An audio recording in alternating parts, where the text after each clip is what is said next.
এই দেখো বাংলাদেশের পিঠার দোকানের অবস্থা দেখো। একটা পিঠার দোকানে যদি এত লাইটিং থাকে তাহলে সাধারণ একটা শাকের দোকানে কত লাইটিং থাকতে পারে দেখছেন? এটা পিঠার দোকানে কি লাইটিংয়ের বাহার, মানে কাস্টমার সব এখানেই জড়াবে, আর কেউ খাবে না, শুধু এখানে শুধু জমশেদ মিয়া খাবে। সে কি পিঠা আছে আপনার কাছে?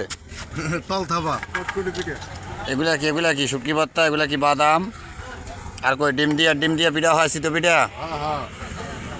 এত লাইটিং ফাইটিং কেন আপনার কাছে?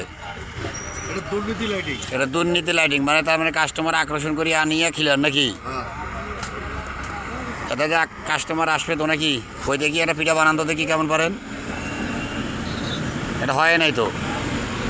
এই যে ডিম দিয়ে কয় টাকা? 30 টাকা। ডিম দিয়া, গোড়াল ডিম দিয়ে 30 টাকা। খাড়ার উপরে লোক থাকলে ভাজি দেবেন নাকি? আচ্ছা যাক, যদি কেউ আপনারা আসতে চান তো অবশ্যই নবদিগঞ্জ বাজারে আসবেন। এই যে পিঠার দোকান দেখেন, লাইটিং মাইটিং দিয়ে কি অবস্থা। চেহারা ভালো আছে আলহামদুলিল্লাহ, যথেষ্ট চেহারা ভালো আছে। যাক, নবদিগঞ্জ অবস্থিত মাছ বাজারের পাশে।